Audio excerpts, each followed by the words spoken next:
digital banking can't be started now as one global initiative, because the expectations in different markets, if I take China, India, and also even Africa and so on, they are very different. Yes. So, and yes, will we target a common digital experience? Yes, but how we can experience and how we can learn during this journey.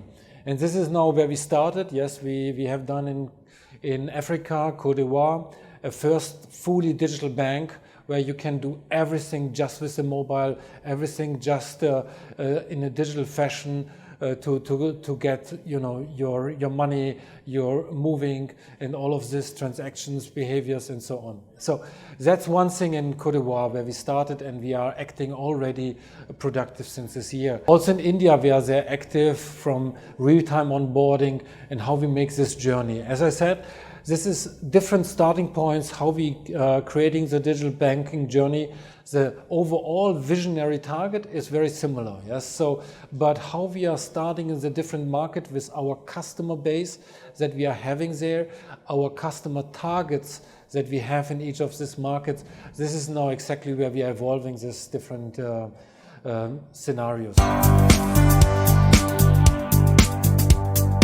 What counts is the customer experience. The customer experience in the digital bank is really about like, provide me banking in my context. Yes, so this is now where the whole digital banking is looking for, that it's not like only an app itself. Yes, so it's more like if I'm in China in a context of a WeChat, then I want to have my banking services in this kind of chat room. I want to have, the capabilities for financing, for all of this in the context of the client situation. So that's the basic principle where we are going, and that's exactly why every market is a bit different. Where WeChat is very, very important in the China market, it's not so in other markets. But starting with this, now this is exactly the key differentiator. The other aspect about is openness. Yes, so it's not just the integration into existing platforms and the existing ecosystems about that.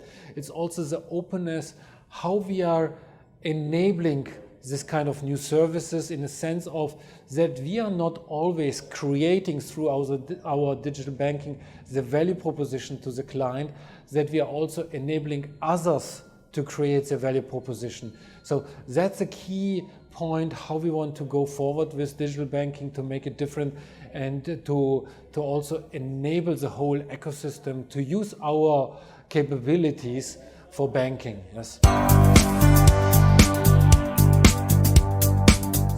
With all these new technologies, they are changing so rapidly that it's more relevant from a strategy perspective to be nimble and to act on the situation that there is no end state.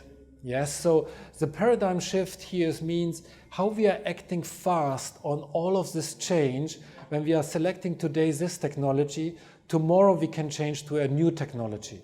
So long story short, to bring it to that, is like in a traditional technology strategy, it was more like a more solid roadmap, application landscape, how we are evolving all of that. This is still the bread and butter, and this is where we still have to evolve. But now from a technology strategy perspective, as all these technologies are emerging so radical, it's more important to have the right capabilities, like in the sense of an architecture that there is open, an architecture that's easy to integrate.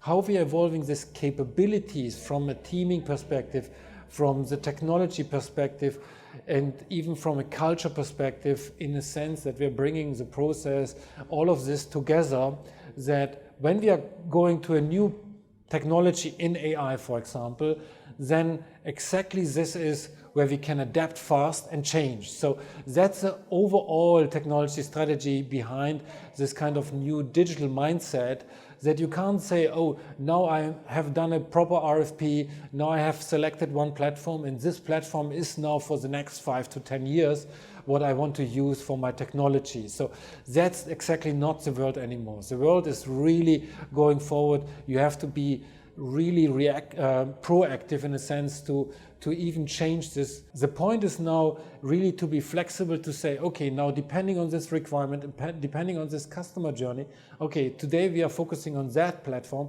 today we are going in this technologies, but tomorrow maybe we have the possibility to easily change. Yes? So APIs is one of the key enabler to give us the openness and the flexibility to change technologies there. So that will be one of the key components. The point is now, what means open banking? So, and this will be the even stronger disruption of banking than what is about digital banking. Because now with the open banking, you're getting in a situation like who is today a competitor might be a partner tomorrow. So, and in open banking, you're really opening up your products. You are getting away from that you keep control on all of how to a user consume and access all your products. Now you give it into an ecosystem where even the regulator does not know today how we are ending up with that. Yes, so on one side, yes, they are starting with PSD2 and all of this kind of regulations to open up payments and all of that, but open banking is going across one industry. So, and that's now the disruption. How do I think beyond of traditional B2C for retail, B2B for corporate banking, and so on? It's really about now, this is emerging inside of how do I engage with even things? How do I engage with more intelligence objects and so on? How do I engage in a manufacturer is getting a service provider? How do I integrate insurance services with banking services and vice versa?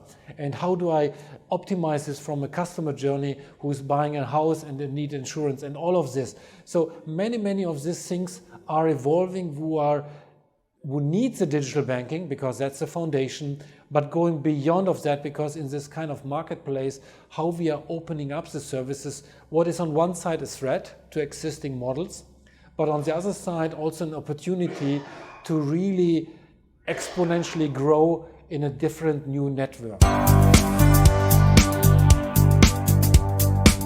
Yeah, so as I'm the Chief Technology Strategist for the whole bank, yes, so, and top of my wish list is really where I'm working also hard is, as a traditional bank, and there are very good reasons how we are onboarding clients, how we are defining risk, how we have defined processes, we are still living in our segments. Yes, so this means like private and wealth is different than retail banking, is different than corporate banking, and it's different than when I'm going in commercial banking and all of this different segments. So in that world, in a traditional banking world, it makes all of sense.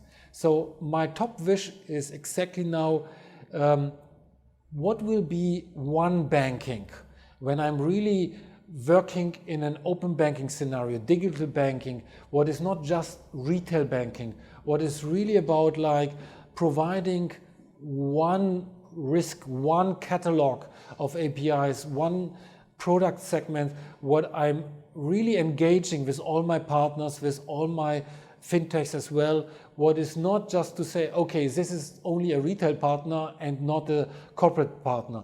What we really blurring up our today business models around how we are engaging and partnering through the network. So my wish is really about like how we are getting really beyond of the segments what we have today.